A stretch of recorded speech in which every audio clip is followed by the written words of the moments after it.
नमस्कार मित्रांनो, आजच्या व्हिडिओमध्ये आपण माहिती घेणार आहोत छत्रपती शिवाजी महाराजांनी निर्माण केलेल्या स्वराज्यासाठी सर्वात पहिलं बलिदान द्यायची ज्यावेळी वेळ आली त्यावेळी स्वतःला समर्पित करणाऱ्या बाजी पासलकर यांच्याबद्दल। बाजी पासलकर हे मोसे मावळ खोऱ्यातले एक मोठे वतनदार। निगडे मोसे गावापासून ते सांगरून डावजेपर्यंत धामण ओहळपर्यंतची अक्षरशः 84 खेडी त्यांच्या वतनदारीत होती। पैशाची कशाचीही कमी नव्हती। अत्यंत शूर असलेले बाजी न्यायदानात देखील उत्तम होते। तंटे सोडवण्यात तर ते अगदी हुशार। इतिहासात बाजी पासलकर नावाच्या दोन व्यक्ती, पहिले बाजी बेलसरच्या युद्धात मरण पावले तर दुसरे सवाईबाजी सावंताबरोबरच्या युद्धात मारले गेले। शिवबांच्या हिंदवी स्वराज्य स्थापनेच्या कार्यात त्यांना अनेकांची मदत मिळाली। त्या तरुण सळसळत्या रक्ताची जशी झुंजार तरुण मंडळी होती त्याप्रमाणेच वय, अनुभव आणि तरुणांना देखील लाजवतील अशी पराक्रमी वयस्कर जी माणसे होती त्यातील एक भव्य दिव्य व्यक्तिमत्व म्हणजे बाजी पासलकर।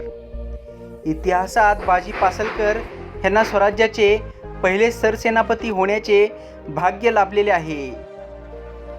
बाजी पासलकर हे मोसे खोऱ्यातील सर्वात अनुभवी आणि सर्वात मान असलेले वतनदार देशमुख।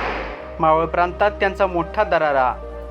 शिवरायांना हिंदवी स्वराज्य स्थापनेच्या कार्यात त्यांना अनेकांची मदत मिळाली। त्या तरुण सळसळत्या रक्ताची जशी तरुण मंडळी होती त्याप्रमाणेच वय, अनुभव आणि तरुणांनाही लाजवतील अशी पराक्रमी वयस्कर माणसे देखील होती। त्यातील एक भव्य दिव्य व्यक्तिमत्व म्हणजे बाजी पासलकर। बलदंड शरीर, अक्कडबाज मिशा, फौलादी रुंद छाती, तरुणांना देखील लाजवेल असा पराक्रम करून दाखवण्याची बळकट मनगटाची ताकद। त्यामुळे या साठीच्या माणसाला स्वराज्याच्या कामी वळवून घ्यावे। त्यांच्याबरोबर मावळ प्रांतातील आणखीही अनेक मंडळी या स्वराज्य कार्यात मदत करतील असा शिवरायांना जो ज्येष्ठांकडून सल्ला मिळाला होता त्यानुसार शिवरायांनी प्रयत्न सुरू केले। त्यांनी राजांना एक पत्र लिहून ते बाजी पासलकर यांना पाठवले। पत्र वाचून बाजींच्या मनातील शिवबांबद्दल आदर दुणावला। वयाच्या अवघ्या 16-17व्या वर्षी हिंदवी स्वराज्य स्थापनेचे स्वप्न शिवबा पाहत होते। या देव, देश आणि धर्म कार्याला मदत करावी अशी शिवबांच्या विनम्र आमंत्रणाचा स्वीकार करावा। आपण जर त्यांच्या मागे उभे राहिलो तर इतर मंडळी ही या कामी पुढे येतील असा विचार करून त्या पत्राचा शिवबांचा मान राखत स्वतः बाजी पासलकरांनी पुणे येथे मुक्कामी येऊन त्यांची भेट घेतली। इतकंच नव्हे तर पंतांच्या इच्छेचा, शिवबाच्या विनंतीचा, मासाहेबांच्या आज्ञेचा मान राखत बाजी पासलकर यांनी या स्वराज्य स्थापनेच्या कामी शिवरायांना मदत करण्याचा शब्द दिला। बाजी नुसता शब्द देऊनच थांबले नाहीत तर त्यांनी अनेक मोठे सरदार, देशमुख जे गेली अनेक वर्षे दुसऱ्यांची चाकरी करत होते त्यांना या पवित्र कार्यासाठी प्रवृत्त केले। त्यासाठी त्यांना पत्रे पाठवली, प्रत्यक्ष भेटी देखील घेतल्या आणि एक मोठी फौज शिवबांच्या पाठी उभी केली। स्वराज्य रक्षण आणि धर्म स्थापनेच्या कामी मदत करायला जी मंडळी शिवरायांच्या मागे उभी होती त्यात कानद खोऱ्यातले झुंजार मरळ, शिवगंगाचे कोंडे, मावळातले हैबत्ती शिळमकर, रोहड्याचे जेदे अशी विविध खोऱ्यातली मंडळी जमा झाली ती बाजी पासलकरांच्यामुळेच। तसेच पायगुडे, तानाजी मालुसरे, येसाजी कंक, बाजी जेधे, चिमणाजी देशपांडे अशी नव्या रक्ताची, नव्या दमाची तरुण मंडळी या कार्यासाठी पुढे आली। त्यालाही हस्ते परहस्ते जबाबदार ठरले ते वयोवृद्ध बाजी पासलकरच। स्वराज्याची शपथ घेतल्यानंतर शिवरायांना जो पहिला किल्ला, जो रक्ताचा एक थेंबही न सांडता मिळाला तो बाजी पासलकरांमुळेच। बाजी पासलकरांना नंग्या समशेरी निशी गडाच्या दारी उभे राहिलेले पाहून किल्लेदाराने आपल्या हातातले शस्त्र खाली ठेवले आणि गडाचा ताबा दिला. गड ताब्यात आला आणि स्वराज्य पहिले धोरण बांधले गेले. स्वराज्याचे हे पहिले तोरण खऱ्या अर्थाने बाजी पासलकरांच्या मदतीमुळेच साध्य झाले आणि शिवरायांनी सत्ता हळूहळू वाढवत नेली. अनेक देशमुख, सरदार, वतनदार हे आदिलशहाच्या विरोधात जाऊन शिवरायांना सामील होऊ लागले. या बंडाचा वेळीच बिमोड केला नाही तर हा शिवाजी डोईजड होईल अशा आशयाच्या वार्ता बादशहापर्यंत पोहोचवल्या. प्रथम बादशहाने या गोष्टीची दखल घेतली नाही, पण जेव्हा शिवाजींच्या विरुद्ध असणाऱ्या बाजी पासलकरांना पाण्यात पाहणाऱ्या काही विघ्न संतोषी लोकांनी बादशहाचे कान भरले, बादशहाने शिवाजींचा बिमोड करण्यासाठी प्रचंड मोठ्या फौजेसह या कामी फत्तेखान याला दक्षिणेत रवाना केले. पुरंदर किल्ल्यावर त्यावेळी राजांची स्वारी होती.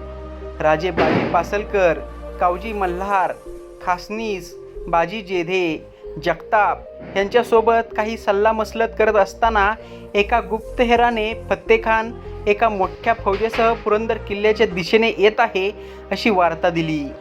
ती वार्ता ऐकली आणि बाजी पासलकर ह्याही समशेरीवर हाताची मूठ घट्ट केली. नाहीतरी स्वातंत्र्याच्या या पहिल्या संग्रामासाठी कुणीतरी अनुभवी व्यक्तीची गरज तर होतीच. महाराजांनी पंत आणि माँसाहेब यांच्याकडून पासलकरांनी आजवर गाजवलेला पराक्रम ऐकला होता. बाजींच्या अनुभवी नेतृत्व गुणाचा पुरेपूर उपयोग करून घेण्यासाठी शिवबांनी त्या पहिल्या लढाईत सेनापतीपद हे बाजी पासलकर यांनाच बहाल करून त्यांच्या अंगावर सेनापती पदाची मोठी जबाबदारी देऊन त्यांचा गौरव केला. तिकडे फत्तेखानाचा अंगरक्षक मुसेखान याने आपण पुरंदर गडावरच हल्ला करावा असा सल्ला दिला. त्या सल्ल्यानुसार फत्तेखान आपली फौज घेऊन पुरंदर पायथ्याशी आला. अनुभवी बाजी पासलकर यांनी गडाची सुरक्षा पक्की केली, कारण त्यांना खात्री होती की फत्तेखान इकडेच धडक मोर्चा मारणार. बाजींनी गडाच्या बुरुजावर दगडगोटे गोळा केले. अंतरावर तरबेज तिरंदाज सज्ज ठेवले.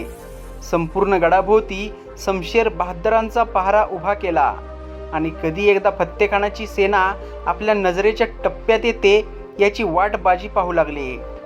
हिरवी निशाणे दिसली, घोषणांचे आवाज ऐकू येऊ लागले. फत्तेखानाचे सैन्य गडाच्या रोखाने वर येऊ लागले. त्याचवेळी ठरल्याप्रमाणे त्यांच्या बाणांचा आणि दगडगोट्यांचा मारा चालू केला. असं होत असताना देखील मुसेखान आणि त्याचे कडवे सैन्य वर येऊ लागले. तसे बाजी पासलकर सज्ज झाले. त्यांनी आपल्या सैन्याच्या 4 तुकड्या करून स्वतः राजे बाजी जेधे, कावजी मल्हार आणि एका तुकडीने नेतृत्व आपल्याकडे घेऊन सारेजण एकाच वेळी शत्रूवर तुटून पडले. युद्धाच्या ऐन रणधुमाळीत अनेक जण कामी आले. कुणी प्राणाला मुकले तर कुणी जबर जखमी झाले. मुसेखान आणि बाजी जेधे समोरासमोर होते. खान बाजीवर वार करणार तोच गडावरून एक बाण मुसेखानाच्या गर्दनीत घुसला. त्याच क्षणी मुसेखान पडला. मुसेखान पडताच त्याची सेना पळू लागली. एकीकडे पासलकरांनी कावजी मल्हारला शुभानमंगल किल्ला जिंकण्यासाठी शिरवलकडे पाठवले. मुसेखानाच्या फत्तेखानाच्या सैन्याला बाजी पासलकरांनी मागे मागे रेटत नेले आणि तेथेच घाट झाला. फत्तेखानाला नव्या दमाची कुमक येऊन मिळाली. सर्वांनी एकट्या बाजी पासलकरांना घेरले. तरी देखील बाजींच्या हातातली शमशेर सटासट शत्रूची गर्दन आसमानात उडवत होती. तोच नव्या दमाच्या फौजेने बाजींवर प्राणघातक हल्ला केला आणि त्यात बाजी पासलकर धारातीर्थी पडले. यासाठी उलटलेले, अनुभवानं पिकलेले, स्वामीनिष्ठेनं प्राणांची बाजी लावणारं पहिल्या लढाईतलं सेनापतीपद परत एकदा मोकळं झालं. आपल्या धन्याचं जखमी शरीर पाठीवर लादून वाहून नेणारी बाजींची यशवंती घोडी आणि कावजी मल्हार यांच्या दुःखाची जात ही एकच होती. पुरंदर येईतो बाजींनी शरीरातली धगधगती फक्त आपल्या विजयी राजाला, शिवरायांना पाहण्यासाठी व 2 अखेरचे शब्द बोलण्यासाठी, निरोप घेण्यासाठी शिल्लक ठेवली होती. गडाच्या पायथ्यापासून बाजींची पालखी वर आली आणि वाट चुकलेलं कोकरू आपल्या आईला, गोमातेला बघताच धावत सुटतं तसं राजे पालखीकडे धावले. पालखी उतरून त्यांनी बाजींचं जखमांनी छिन्न विच्छिन्न झालेलं शरीर तोललं आणि त्यांची मान आपल्या मांडीवर घेत टाहो फोडला. बाजी, आम्हाला असं पोरकं करून कुठे चाललात? राजांचे अश्रू बाजींच्या जखमांवर पडले. खारट पाण्याने जखमा चुरचुरल्या, पण आपलं बलिदान जणू राजाने अभिषेकाने पावन केलं या जाणीवेनं मरणाच्या दारात असलेल्या बाजींच्या गलमिशा थरथरल्या. क्षीण पण करारी आवाजात ते बोलले, अरे माझ्या राजा, तुला भेटलो.